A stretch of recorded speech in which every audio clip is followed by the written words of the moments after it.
I'm Collins Rex, and I'm one of the co-festival directors for this year's South African Film Festival.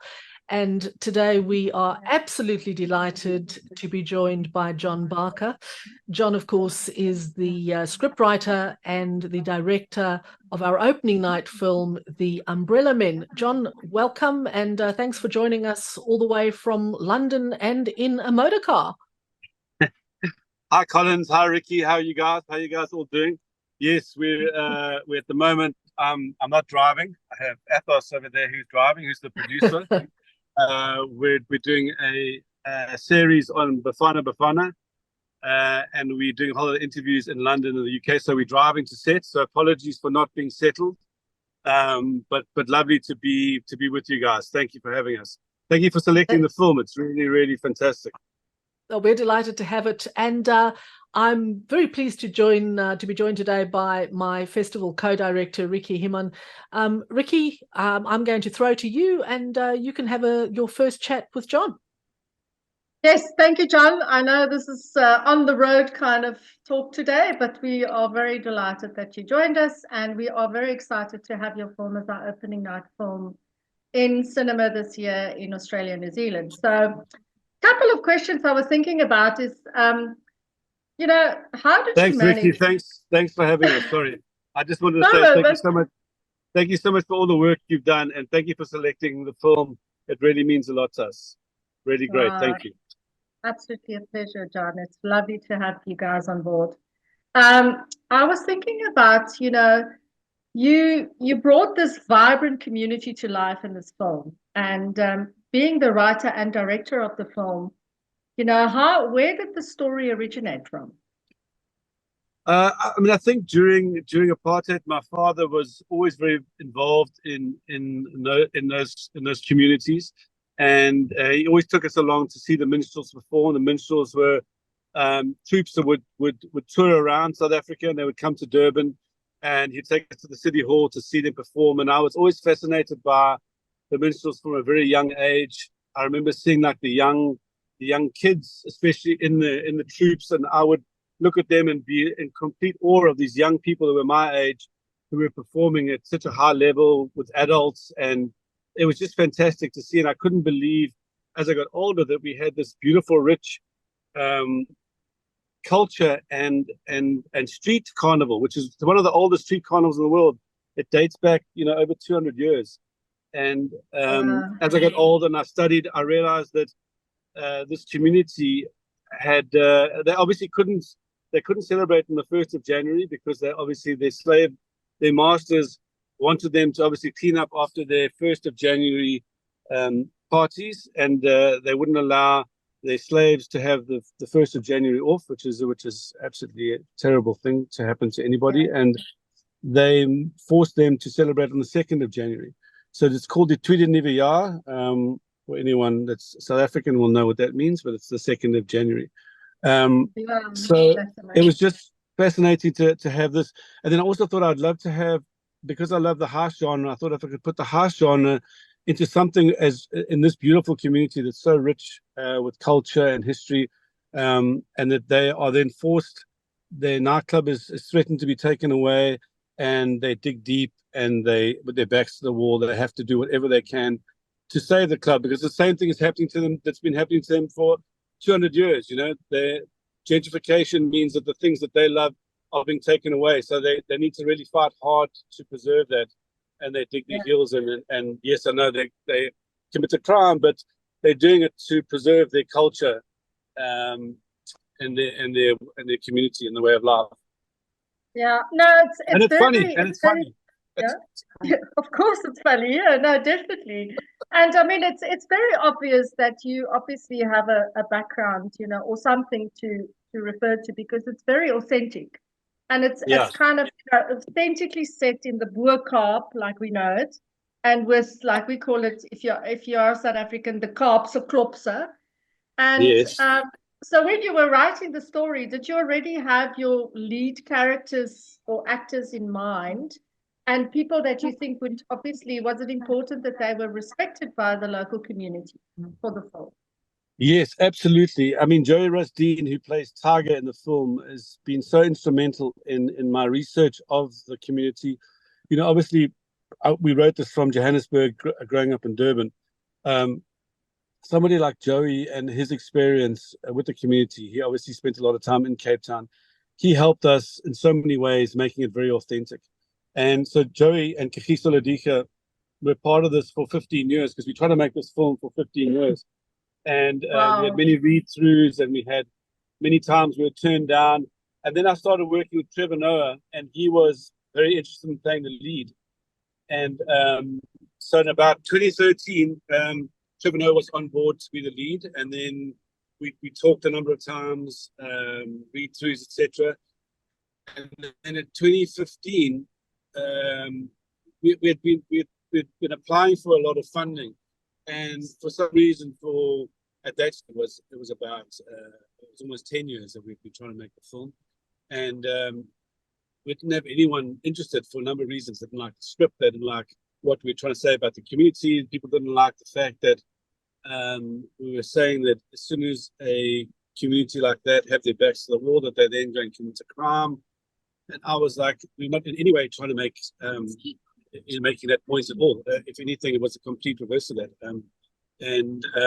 So 2015, what happened is the day we finally got some funding for the film, Trevor Noah got offered the Daily Show, and I was like, Trevor phoned me, said, "Listen, John, my life has changed completely now.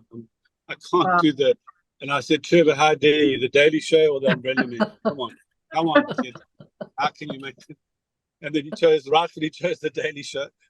So, but then we spoke throughout. Even when he was on the show, we tried to get him, but it was just too busy. So anyway, but everyone that contributed to the making of it. We've had so many friends and actors and producers who've helped along the way. So it's been a real a film community. I think the credit list, you'll see there's about 30 associate producers on and co-producers. It's like the longest list of producers ever. It's because it took 15 years to make. So I wanted to thank everybody who had contributed.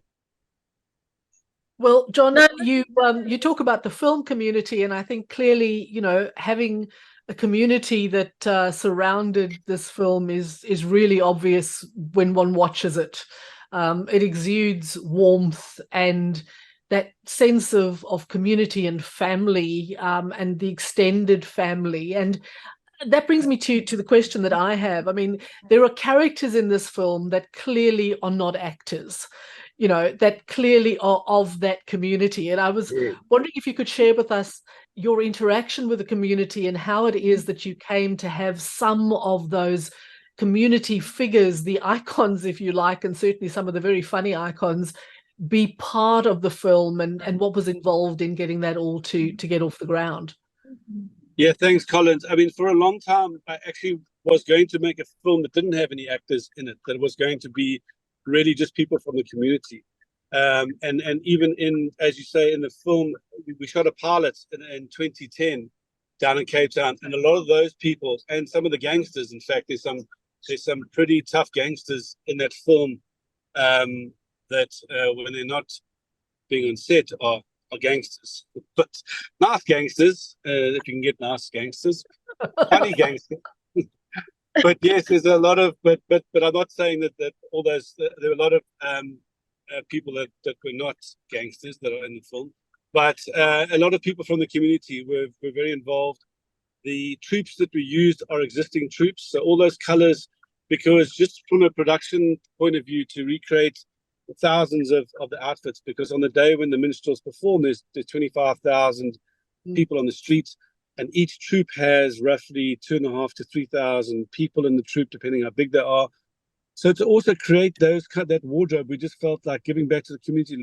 Let's use an existing troop, and we used two troops. So the one that has the yellow and the lilac purple outfits, which is the Umbrella Men, and then the other troop, which is Tariq's troop, which have the black and white, that's an existing troop. So all those people that were on the streets and dancing throughout are people that perform every year in the carnival.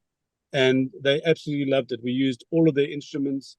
And in a way, the film gave back to the community, because the minstrels that are in the film, the two troops, were then able to take that money and put it back into their troops, because it's a lot of money to maintain the instruments, to look after the wardrobe, because it's quite it's an exhausting 2 days where they march all throughout the city, and then they go to the stadium, and then they perform in a whole lot of competitions to see who's the best dressed, the best drilled. That they almost drill in an armed and a military kind of a way, and they always competition is really hard. Mm-hmm.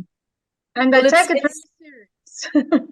They do take it very seriously, and it's a spectacular film to watch from that perspective. And I think obviously our South African audience will immediately recognize that whole setup with the minstrels in Cape Town, and it's such an intrinsic part of our culture. But our non-South African audience, I think, will actually draw some analogies with Mardi Gras in New Orleans, particularly the Indian tradition, which is very similar and the same sort of music. So it certainly does cross cultures. It's not just a South African thing. So, John, and your film was also officially selected for the International Toronto Film Festival, which is phenomenal. So, yes. How long?